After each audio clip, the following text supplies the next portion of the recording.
going over some of the mods that you can do on a Weber Kettle. We're going to be installing a Unknown Barbecue stainless lid hinge, which is really nice because it has a positive locking mechanism as well as a quick release pin. I've actually gone and pre-taped and marked the holes just for ease of this video demonstration. But all these mods are available over at bbqsmokermods.com. That includes this lava lock thermometer, includes this little thumb throw for the vent so you don't burn your hands, and it's a little easier to control and adjust. And in a second here, I'm gonna go and drill these holes and show you guys how this is done. So I'm back here in part 2 of this Weber Kettle stainless hinge assembly installation. This is actually a beautiful stainless TIG welded assembly. I've gone here and kind of pre-marked my points that I'm going to drill. But what I've done is line my hinge up on the side over the wheels, pretty much dead centered on the side. You want to turn the lid handle and align, you know, everything with the base so that it's all in line. You can also put this over the legs for a little bit more stability, but I like to be able to open this to the left as I'm cooking. So what we'll do here basically is manufacturer recommends that we put this top part of the hinge just above the lip here on the lid, and they want you to drill that, install that, and then basically swing and rotate this bottom piece up to the cooker and then drill that in without forcing it upward, because the locking hinge mechanism, you know, could bind if you do that. So what I'll do now is I'm going to drill these holes and then show you how to bolt it on and show you how it functions. We're bbqsmokermods.com, doing a Weber Kettle mod. We're working on the hinge install.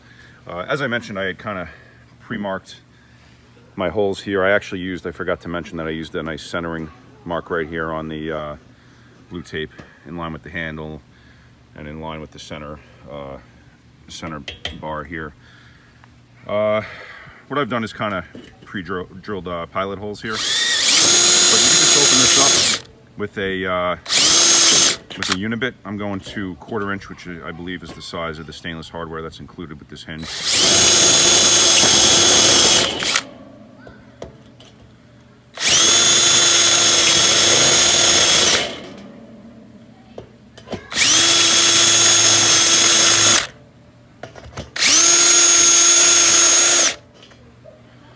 Okay, so we're looking pretty good there. I'm going to go ahead and check my bolt holes, make sure they're the correct size, and then we'll pick up with the next part of the installation, tape removal, and basically bolting the hardware on, make sure that it functions correctly.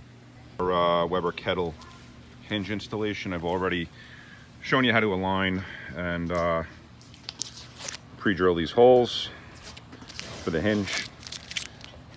I'm going to go ahead and give this over to a helper to help me finish recording here, so I could use both of my hands.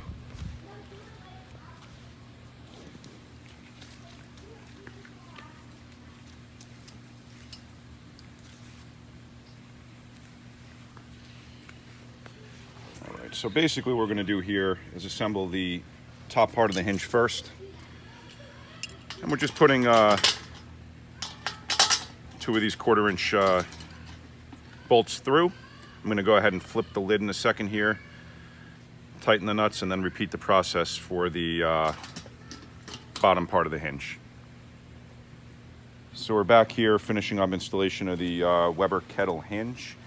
Now this does come with stainless locking hardware, and one little tip I'm kind of realizing here after I threaded on the top 2 bolts, it's probably a little easier if you start with the lid off and attach these bottom 4 bolts first, just so you don't have to try and hold the weight of the lid as you're threading the nuts on.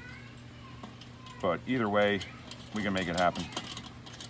That's one right there. And number 2 there. And I'm going to go ahead and put the next 2 bolts in and snug them up, and we'll pick up in a second here. Back here at bbqsmokermods.com, just trying to finish up this kettle lid hinge installation. Really all I left here is these bolts and nuts from the inside, stainless locking hardware. I'm going to show you how to just snug them up. I'm using a 7/16 wrench. And I went ahead and tightened them all except for this top one here. The Phillips head screwdriver on the other side of it.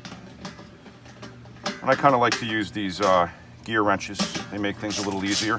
Kind of has a ratcheting function. Make that nice and snug. And now your lid hinge is complete. As you see, this hinge will allow for access to your grill without removing it or holding it. You'll have use of both of your hands. And in a second here, I'm going to give you a quick review. I'm back here at bbqsmokermods.com, just finishing up installation of this stainless Weber Kettle lid hinge. It's really a must-have. I want to do a little quick recap and review here. What's really nice about it is one-hand function, and I'll demonstrate how you operate it. Very simply, lift and lock it into place. You can easily remove the lid by pulling this pin, and the lid's off. You can do what you need to do. And reinstallation is also very simple. You just pop the quick release pin back in, and you're back in business. And to close the lid, again, simple operation.